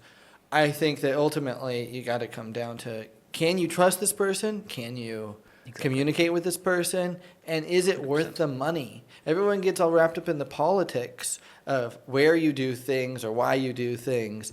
But ultimately, it's a business. Mm-hmm. And if I can get the same work cheaper somewhere else, why should I work with someone who's more expensive? The problem with, I love LA, is I love all the people I meet there. They're super cool, great networking opportunities. I wouldn't start a business there because you couldn't find anyone to hire because no one wants to work for the minimum wage, which is already $20-something an hour. No one wants to work for that. For $20 an hour, I can get the most highly qualified specialist in Belarus probably for $5, $10 an hour if I take them on full time. Yeah. Right? Sorry. Love LA. Not going to build a business where I have to hire someone there. Well, if you can do something online there, then it's interesting. Yeah, because then you can source if you can sell else. To them exactly. and outsource the work. There's countries where it's good to be a customer and where it's good to create a business. And it's almost never the same country or city. Yeah. Right. So where are you going to live? Because you've traveled the world everywhere. I still don't know. You still don't know? I'm in the U.S. because of money. Because of money? Yeah. Because of money. Because of my wife's green card. to maintain that. Mm. And because I believe that in America, it's a great market to be a businessman and to sell. It's the best market in the world, I've discovered. It's not a great market to be a customer because everything's so expensive. Yeah. But that's why it's a great market to be a business, to Yeah. sell to people who are ready to spend a ton of money. Yeah, I had a sales team, and they were like, "Hey Sam, can you only focus on Americans? Like, we don't want to speak to anyone else." And then that's where I learned about the credit system and how it works, which is also a really interesting. The what? thing. The credit system. Like in Europe, we don't have credit cards, or we don't use them. But in America, so when you sell high ticket stuff, then you can be like, "Oh yeah, you can just put it on the credit. It's okay." And then people pay in full, and then it's just easy and it's simple. If it makes sense, it makes sense because people can pay it. But in Europe, it's like, "Oh, you don't have the money. Okay, well, we can pay payment plans," and it just complicates everything. Mm-hmm. In America, and also in America, there's this culture of like they just want to spend money on you, and the money is much bigger there. Yeah. It's a problem to create a business too, though, because they expect you to be like that whenever you're building your business. They expect you to be what? Stupid with your money. So what do you mean? They expect you to spend money like you don't have a brain when you're building a business. Yeah, but for me, no. It's exactly what you just said, right? People that are ready to throw money at problems to solve them fast, Yeah. right? Yeah. And they think that because everyone can get easy financing, then everyone's ready to spend ridiculous amounts of money to do anything if it's commercial. Why? Why should I pay 5 times more for the same plumbing just because it's commercial? That's the problem. That's the opposite part of the problem. But once you get it built, it's much better to be a business there. Yeah, no, I just do online, so I don't Yeah. need to. Well, that's yeah. why online's the best business, right? High margin, almost no overhead. Yeah. You can source work anywhere. Let's speak about that actually, because we are doing a very different business model here. And I've worked with some people like you. It's just really interesting, the philosophy of everything. Like, I shifted from what you do to what I do because I've seen people in my industry now, in the coaching industry, making 36 million a year or even more than that. I don't know.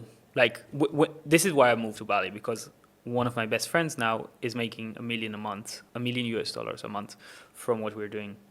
And that's where I was, my mind just blew up because I didn't know it was possible to make that as a content creator. So that's why I shifted completely. So what's your experience with the whole thing? Like, do you know anyone making, like, probably Mr. Beast is the best earning content creator? Obviously, selling a product, especially service, is higher grossing. And if you can put together a team with a competitive offer and provide value for people, you can make more money. Yeah. Selling courses. Yeah.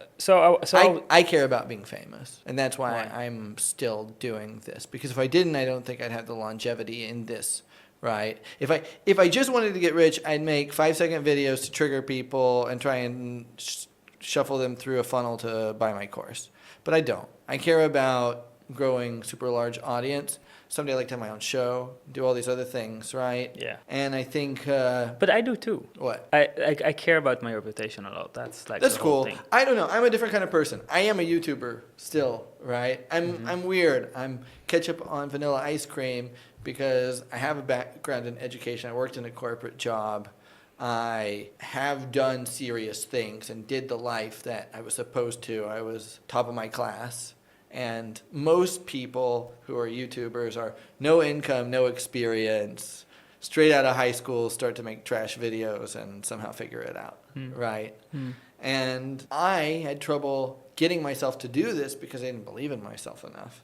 But then you see other people who are doing it, and they're having huge success. Why not me, right? If Bald and Bankrupt can get to millions of followers, why not me? And that's really where it started for me. I watched that guy's videos, and I was like, if he can do this, I can do this probably. So I don't have the success he does yet. I don't. What? So why do you do everything? Like, what's the real deep reason? Like, what is the end goal? Fear that I will look back and say, I screwed that up. Screwed what up? My life. What do you mean? You know, I think everyone wants to quit when things get hard. Right? And it's going to get hard at some point, one way or another. Why do I keep going back for more whenever entrepreneurship is a real whipping, right? It's very painful experience being an entrepreneur. You're going to fail. You're going to get screwed over. You're going to lose your money. You're going to feel like a failure. Then you're going to get up and do it again. And most people who are entrepreneurs try one time. They barely come out of it without losing any money. And then they never try again. That's what most people do. The reason why I keep standing up when they knock me down after 14 business attempts and only having a few real successes is because I don't want to regret later that I didn't do all this stuff. So is it about the money or is it about the fame? Because you said it's about the fame. It is now. That's where it's at. But it's like if I quit, let's say I'm feeling burnt out, I'm tired, life's hard as a content creator sometimes because you just feel like you have nothing interesting left to say. Well, you need to figure it out. Well, Because so let's go, just to try without splitting hairs and talking about all the finer points. What you asked me, what's behind it? What's pushing me? It's that I don't want to look back when I'm 70 and be like, oh, I had an opportunity and I missed it there. And what's this opportunity? Where do you want it to lead you? Right now, I want it to lead me to fame. Okay, and how does that look like? I used to care about getting the gold play button in YouTube, and more I don't even care about that. I think about what am I going to be doing in 5 years in media, and what's the next big thing, right? There's a big question mark on that for me. Do I want to go into a game show? Do I want to create a travel show with a specific take? Right? What do you want to be known for? Like, let's say you die. What do I say about you? I like being a light and funny guy who brings joy to people. I like that. The wingy voice. The whiny voice, Texan dude? Yeah. That's how my friends called you. That's nice. Very sweet of them. No, really, I like being lighthearted. I don't like to get too serious in social media, right? And I think that, okay, so when I think about videos, a lot of people ask me, what can I do to make my video better? And I say, well, look at this video that you produced. Would you watch that? And they get this look on their face like they don't know what I'm saying. And then they say, well, I wanted to make a video about, and I cut them off. That's not the point. Would you watch this video? I don't care what you wanted to do, but you watch it. And if I can look at a video and say, I would watch that video because it's interesting, I know someone else probably will, right?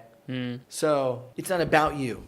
It's about the other person. It's about what's entertaining for them. It's about not about what you want to do. It's about what other people want to see in media. Do you want me to tell you what my reason for doing all of this? Sure. Like, I don't really think about the money.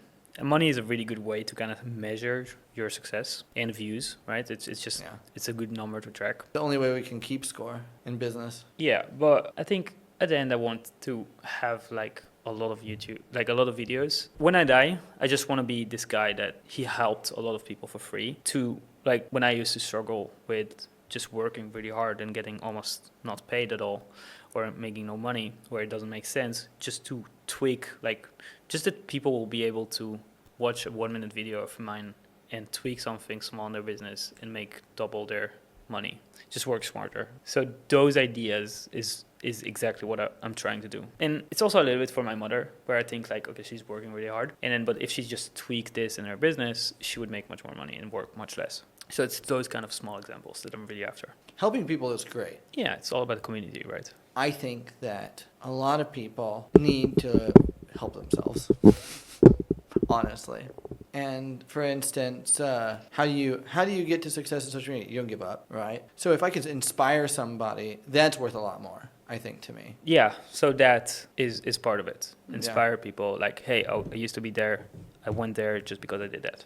It's inspiring, or it's shifting beliefs, or it's educational, or it's all those three at the same time, which I find beautiful. But then also it's all about learning and overcoming fears. Part of where I'm at in life is I think that you need to put on your own mask before you help someone else when the plane's going down, right? Yeah. So I feel like I've finally reached some success. I'm thinking about how to invest, how to grow that, and create something bigger. And then I can think about how to help other people more. Well, yeah, but it depends from which perspective you're taking, like who you're making everything for, because you are one of the 0.001% of the world. So you've got already success. You're just like, I think you're just looking at the new shiny object and trying to be like, okay, I'm starting from zero again. I want to have success in here, but you already are here in a specific industry, in a specific niche, right? So you could help a lot of people with this thing. I just think that what I've done in life, while a lot of people would say it's a huge achievement, it doesn't feel that way to me at this moment. Yeah. I feel like that's a problem. There's a much bigger goal in life in what you can achieve, right? Because like you said, I see people who are making millions of dollars a month. I don't want to make millions of dollars without providing value for people. I think it's hard for someone who sells products for millions of dollars a month to provide millions of dollars worth of value if it's online. I think that personally. I think that's a limiting belief.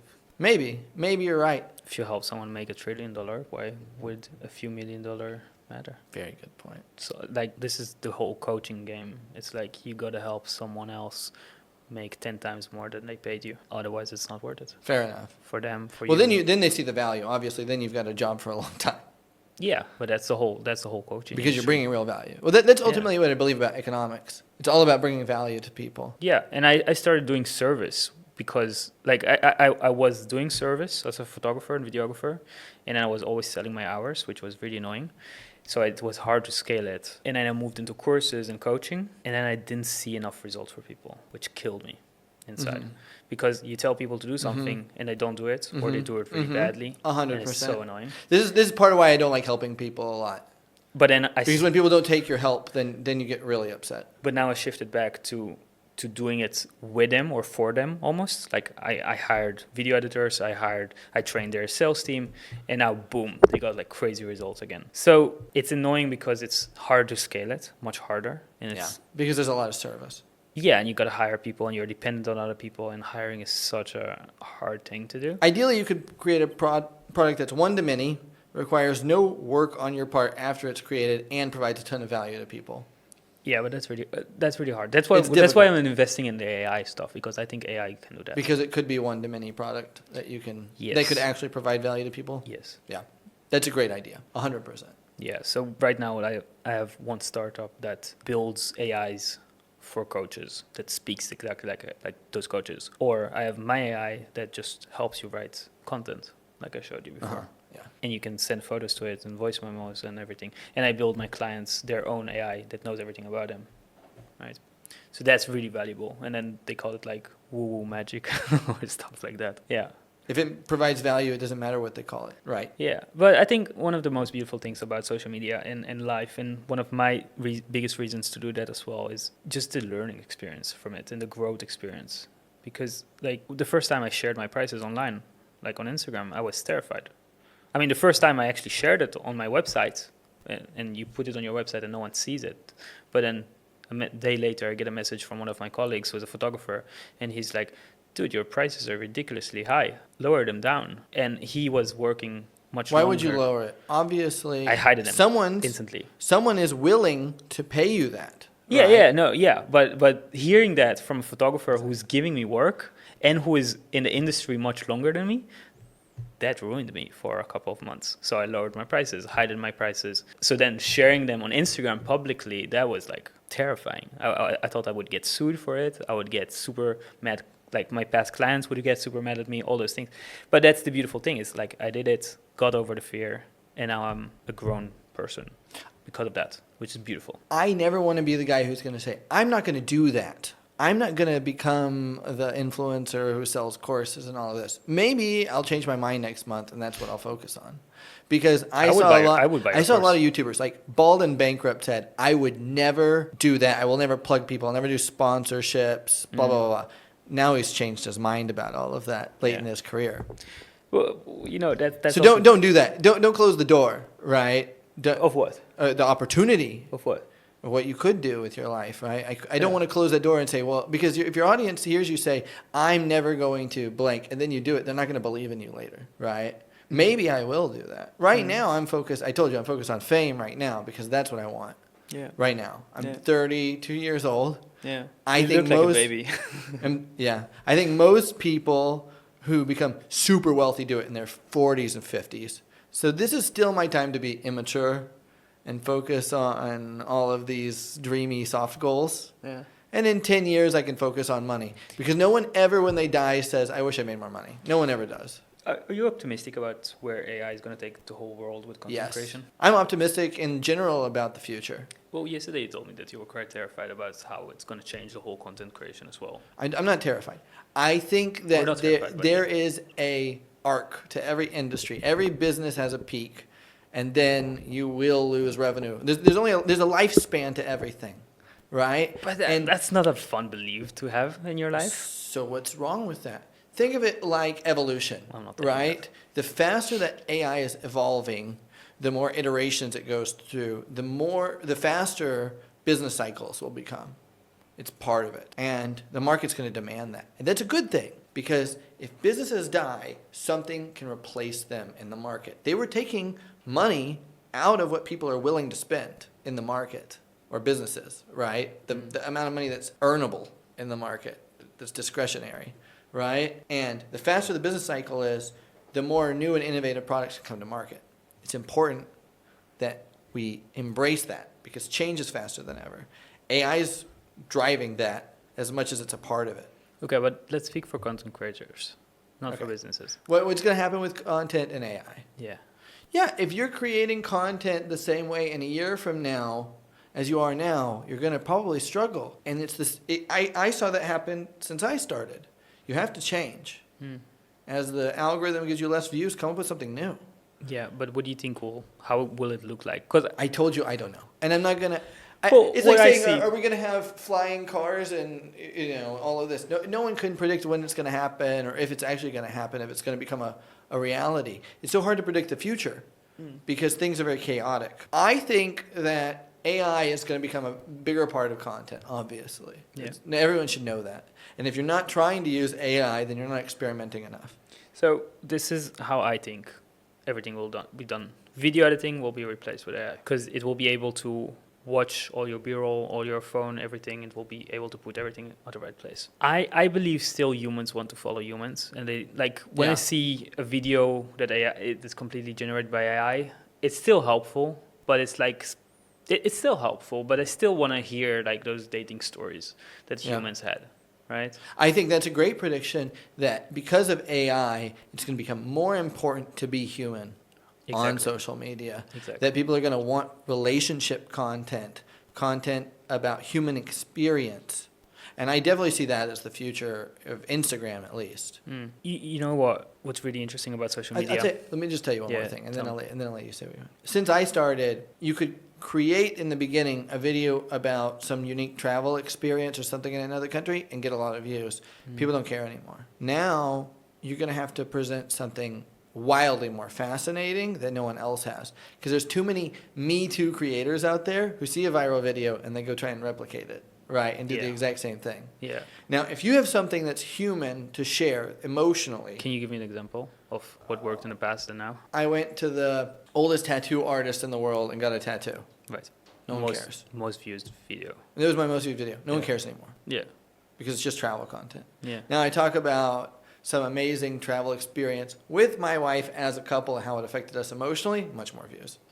I like that. The storytell. Because you're putting the humanity back into it. And vulnerability, which is a huge thing. Yeah.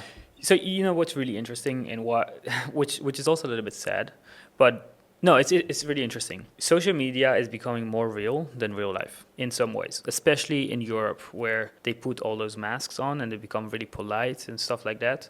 Like you go outside in Europe and you see people are very polite and everything, and then you go to TikTok and you see a girl crying, or you see someone speaking about their first sex, or things like that, that like it would just take you a really long time to hear that from someone in real life. And that's why social media is so addictive, because it's more real life than real life. It's definitely more sensational. It's more interesting, right?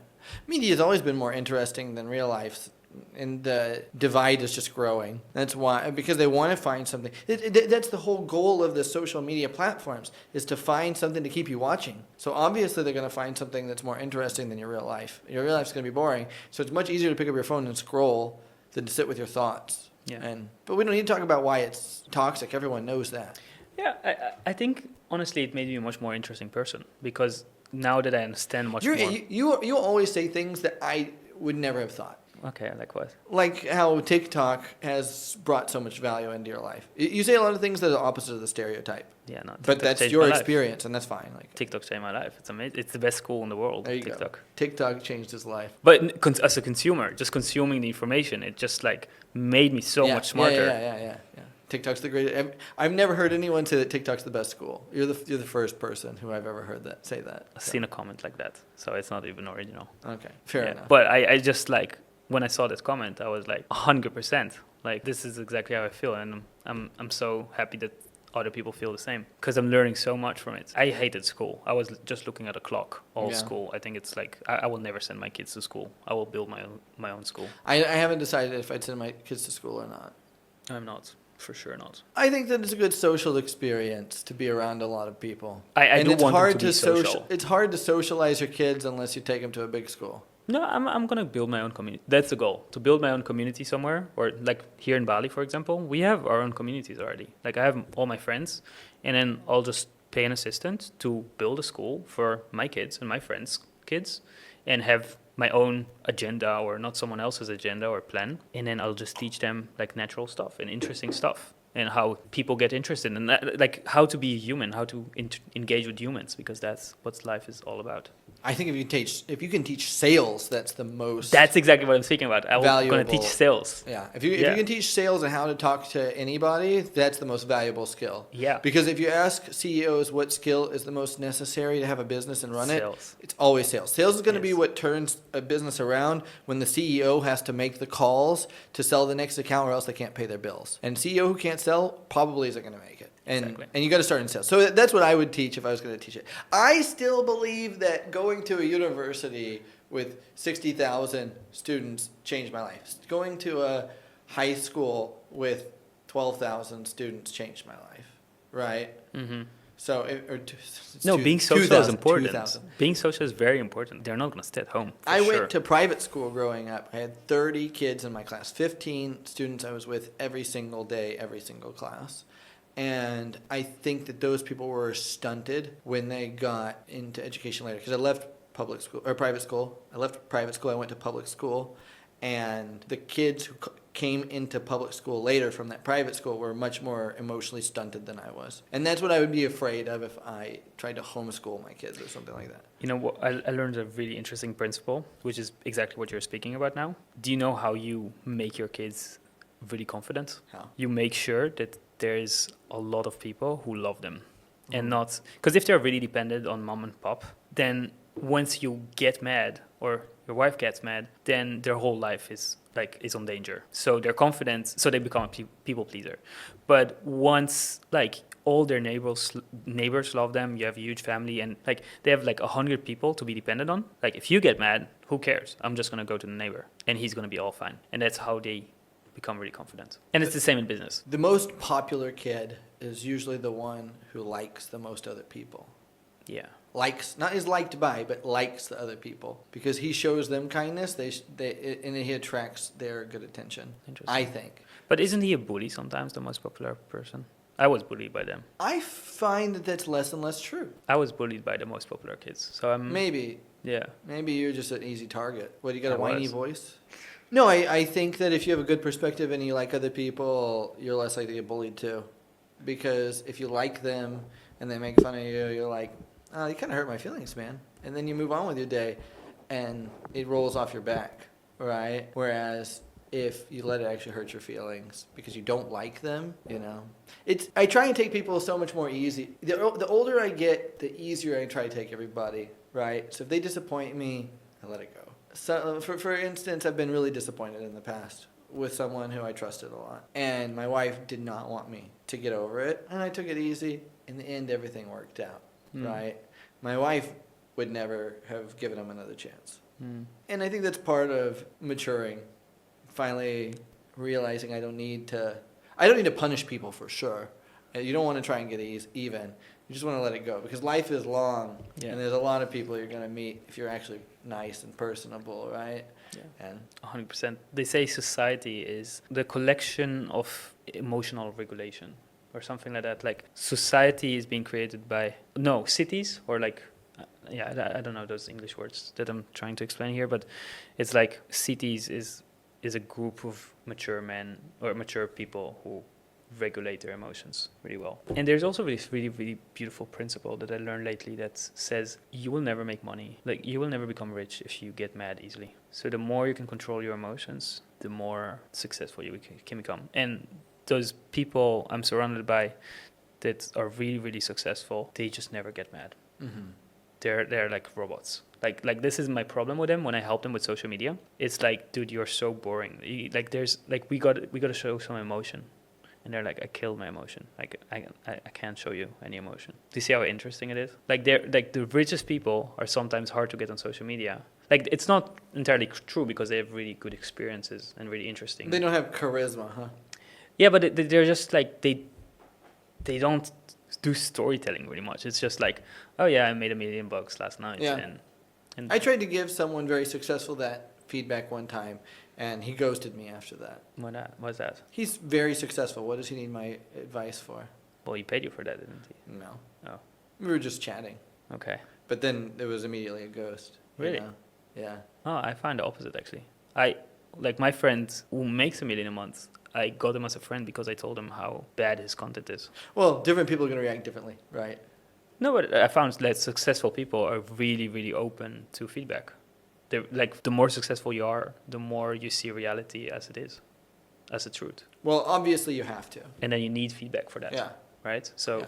I found out that successful people really love feedback and really love also negative. People stuff. always like to act like Elon Musk is insane. He has no idea how the world really works. He's emotionally stunted in all of these things. And maybe there's a small degree of truth to that. But obviously, he's getting feedback from all his different businesses.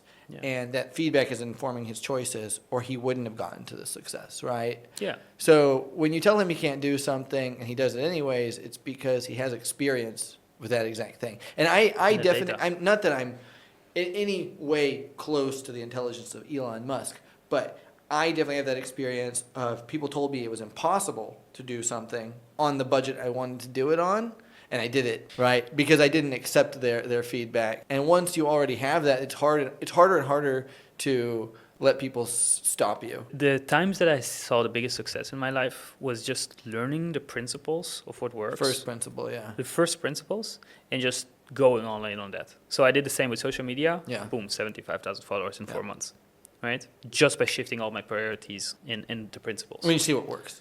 Yeah, and then the same thing in business. So I think Elon Musk he's just really figured out all those principles. Well, he questioned everything to get back to them. Yeah, which is exactly what I The did. same thing about content, right? Like, it's very easy to get stuck in the, oh, well, this is working and that's working, so try that, and there's so many different strategies, blah, blah, blah. It's very easy to get lost in all of that. Just go back to what you believe is your main truth. You told me earlier you have to ask the right questions. So that's how you function. Yeah. For me, it's like, well, let's start with what gets people's interest, and then how to keep that interest. Well, what is sales? Sales is all about asking the right questions.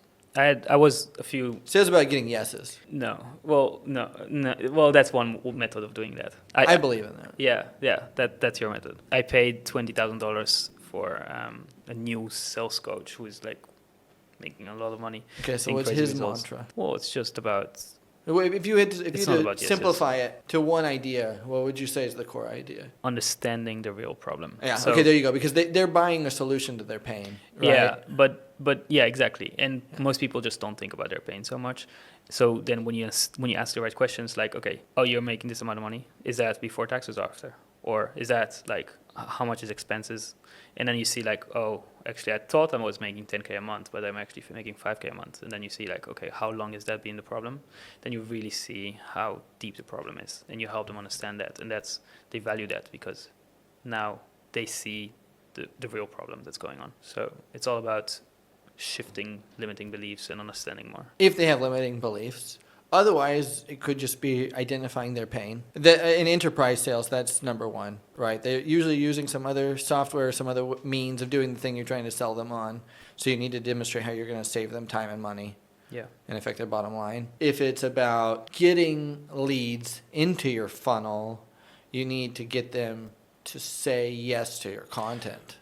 That's very different. Yeah. Well, there's the method of yes and there's the method of no as well. But you Did you hear so that? we talked about how to get views, and I think that it's ultimately a question of like, I think on a subconscious level, the average person at any given moment is asking themselves if they're interested or not in Yeah. what's going on their screen, Of course. right? And so you need to get them to say yes, I'm interested. That's what I think. That's what I'm talking about. That's Mhm. where I'm coming with about the question thing. Yeah. Right. Yeah. Now, once you get them into your DMs, you have a conversation that's very different. Then it's about identifying, because you've got someone who's giving you their attention already, right? Yeah. Trust, likes you. Yeah. Yeah, very interesting. So this whole principles, like going to the first principles, this is also a reason that I started a whole book about how business is exactly the same thing as dating. So tell me about that. If you had to sum it up into like 3 ideas? Well, getting clients is exactly like getting women. How? Women have a lot of options. When you buy something, you have a lot of options. You go here in Bali and you can choose any restaurant. That's why it's a great place to be a customer. Yeah, because there's more. So there's so many Services. offers. Yeah. There's more offers, and so you just choose. Yeah. So women are like clients because they have unlimited options.